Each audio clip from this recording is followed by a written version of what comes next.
Hey there, it's Tammy with It's All About the Dogs. And Noelle with Positive Directions Canine Academy. Well, what are we talking about today? Well, I thought it might be fun to show you the 3 ways to follow through. So when you tell your dog sit and they go, you can make it happen. That never happens, Ever. right? No. Never happens where your dog ignores you. Right.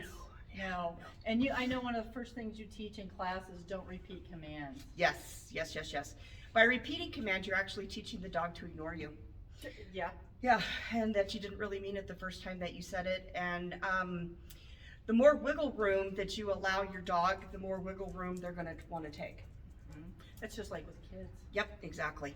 So if anybody out there has seen the dogs that are like responsive and they do it right that second, those are people who don't allow commands to be ignored.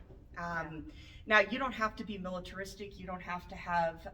or mean or... No, you don't have to be mean about it. I am very matter of fact about it. If my dog simply can't do it, then I step in and I help them be successful. That way it takes the focus off of what my dog's doing wrong and puts the focus back on what they're doing right. So it gives them some success. Exactly. And then they feel better. Success breeds confidence. Yes. So the more confident your dog is in a behavior, the more likely they are to repeat it. Yep. So the first way to get your dog to sit, by the way, this is Gemma. Gemma is a champion, and I have never taught Gemma how to sit. Oh, so this will be all new for her. Yeah, she's never... I can't believe she's never taught her own dog how to sit. I know. But you have several dogs. So I do have several dogs. So this is, yeah. It's kind of the case of the cobbler whose kids went barefoot. Yeah, my kids don't know how to sit. By the way, before we get too far, I want to ask you guys to subscribe to our channel. Oh, absolutely. If you want to see more like this, please do. Yes, please like us, please subscribe, please share with your friends.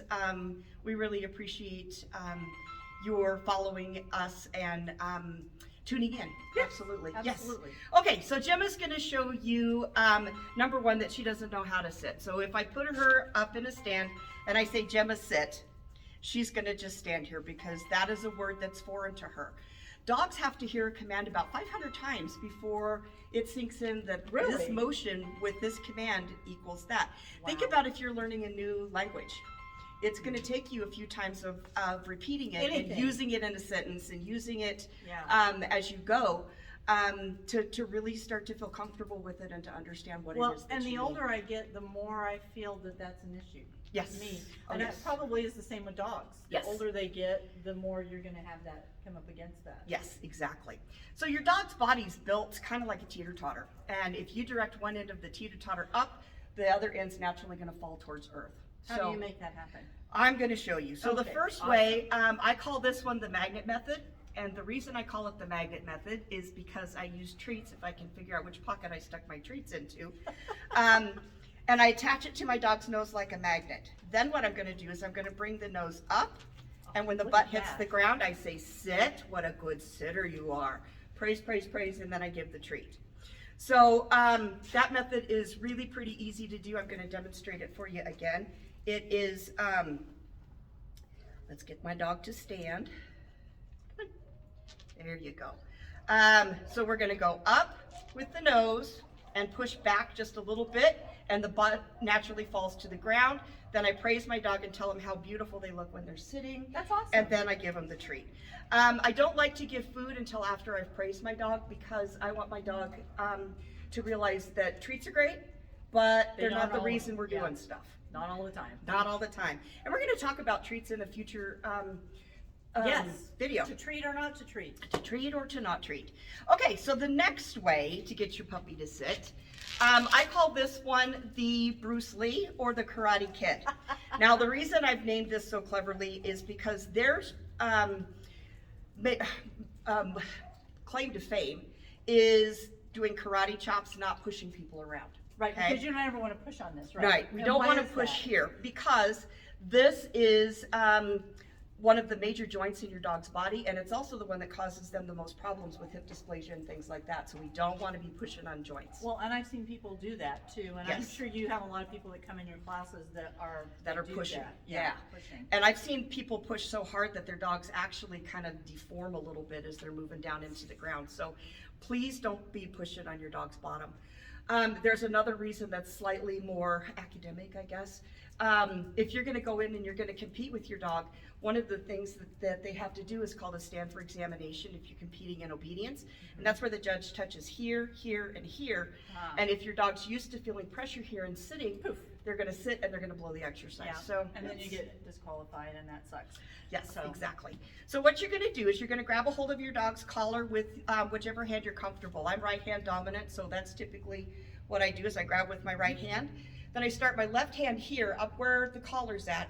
I slide all the way down the spine, past where the tail would be, and I pull up on the collar just a little bit and fold my dog into the sit, okay? So let's do that one more time. Right here with the hand, we're gonna slide down past the tail, pull up with the collar a little bit, and just fold the dog into a sit or karate chop them in. Awesome. Isn't that fun? I've done that before too. Yes, yes, yes. Okay. The last way to do this, this one I call the hitchhiker. Okay. And the reason I called it the hitchhiker is I want you to think about thumbs up towards the ceiling and back with flair. So we're not only hitchhiking, we're hitchhiking with purpose. Woo. Awesome. So what we're gonna do is we're gonna put our hand in the dog's collar. For this one, I use my left hand. And I'm very gently going to lift the head up and then push back, and my dog's gonna sit. So you're pushing on the front with your hand. Mhm. So hopefully people can see that. She's very fond of her mom, and she turns and this she way a keeps lot. turning. So we're So- gonna put you here, then I'm gonna pull up and I'm going to lift the dog's nose and push back. Very gently. Very on the front. gently. I'm So- not pulling or hurting or, I am using force to put the dog into position, but it's gentle force. So if you guys have any questions, play this back, give us a call.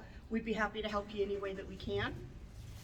We're gonna have another video here in a couple of days. Yep, in a couple of days with some more information about to treat, to not to treat, how to treat, when to treat, all that good stuff. And if you have a senior dog, stay tuned because we've also got some tips for senior dogs. Yes, we do. We've Yeah. got all kinds of stuff. So, thanks for watching. Hit the like button, and once again, subscribe to our channel. Absolutely.